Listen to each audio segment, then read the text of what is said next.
A few years ago, there was a trend going on in the time management and productivity world called time boxing.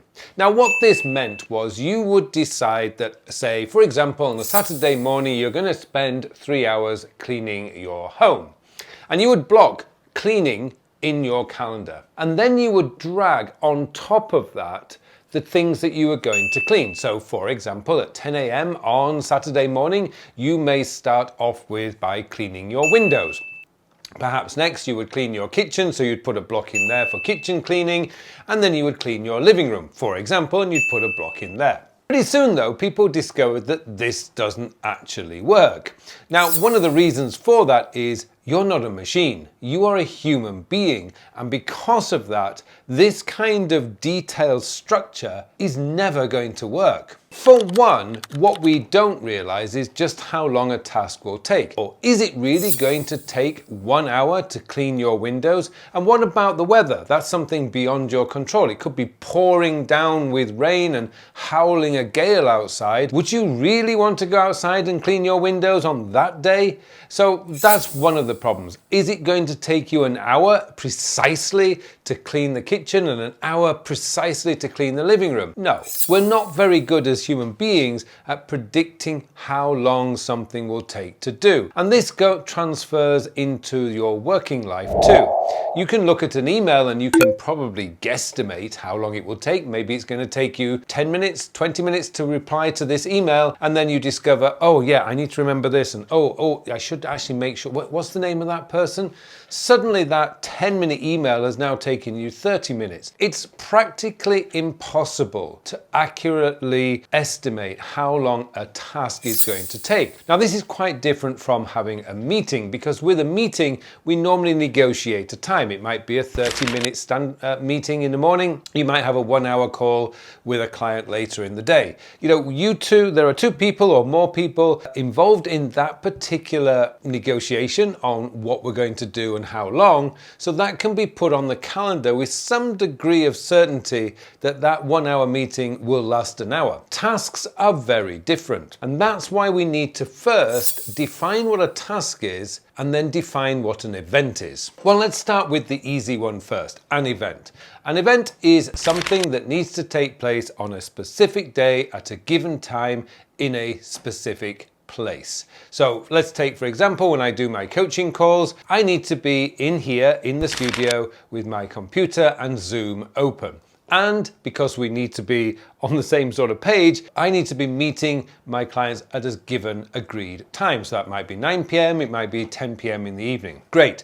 That's a calendar event. It goes on my calendar because it's going to happen at a specific time on a specific day. A task, on the other hand, is very different. A task can be done at any time in the day. Now, it might need to be done on a given day, but there is no time when it actually has to be done. I could do it at 8 a.m, I could do it at 11:30 a.m, or I could do it at 3 o'clock in the afternoon. It doesn't matter when I do it.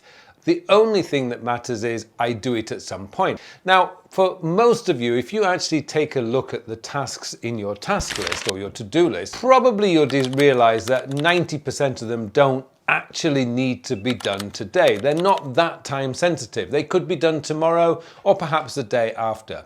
They're very woolly in terms of when they need to be done. So if you put a task, say, I'm going to write this email at 3 o'clock this afternoon, and then you find that one of your colleagues says, oh, could I just borrow you for 5 minutes? I need to ask you a question, and could I do this? And because you're not doing anything other than sitting at your computer, nobody's going to say, oh, he's in a meeting, I can't disturb him, or whatever. So what we have to do is make very, very clear about what an event is and what a task is. So a task can be done at any time, either on a specific day or really at any time in the week.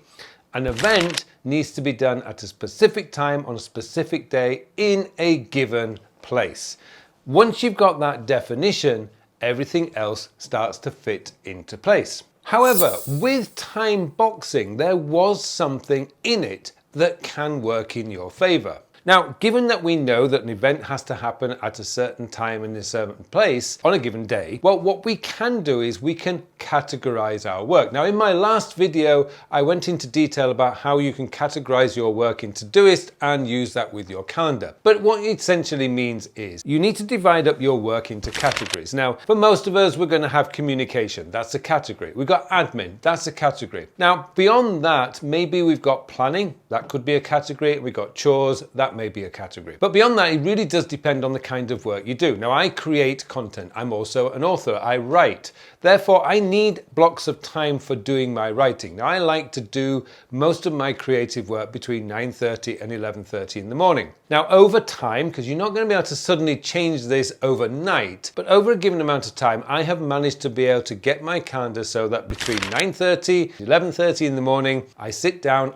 everything's quiet, and I can get on and do my creative work. After that, I'm available for everybody and anybody, and I can do those tasks that are in my task manager. All I need to know though at 9:30 is, okay, I am writing, I go to my to-do list and I can see my writing category and I can pick something that I'm going to write. That means that whenever I'm in the mood to write, I can pick up and do that right there. Alternatively, later in the day, I've got my communication block. I have an hour set aside for communication. Now, I don't know how long it will take me to write individual emails, but I know I've got an hour to do as many as I can.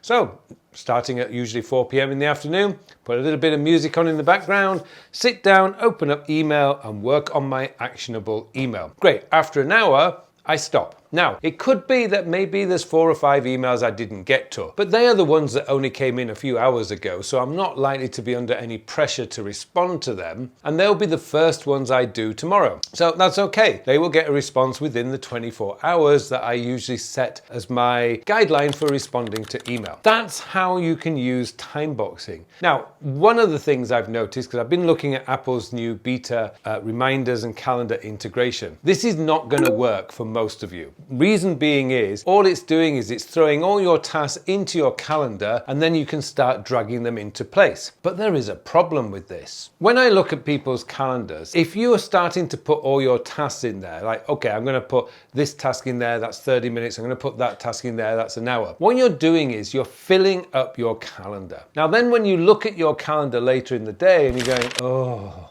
tomorrow looks hell. Because it's just blocked minute by minute by minute. There's always something on your calendar. Now, I know this is more of an aesthetic thing, but what really happens then is mentally you already feel overwhelmed. Now, as I say, tasks should not be in your calendar. They're not time specific. And if they were time specific, they would not be a task, they would become an event. So tasks should never be in your task manager. You do not want to be bringing in your tasks into your calendar. It's just going to destroy your motivation. It's going to make your day look absolutely horrible. And that's what you want to avoid. You want to try and keep as much space in your calendar, all the unexpected things which will inevitably happen every day, because nobody's going to get through the day unless you're living in a desert as a, doing nothing in a tent. And even then you've got tasks to do because you've got to find water and you've got to find food. It's never ending. But we do need to make sure that our calendar is protected and that it's only showing us the things that we are actually committed to doing, not overwhelming us with all the things that, so some of these things can be done but may not need to be done. You've now created uncertainty, and that uncertainty leads to indecision. Indecision is one of the most draining things on your mind. Don't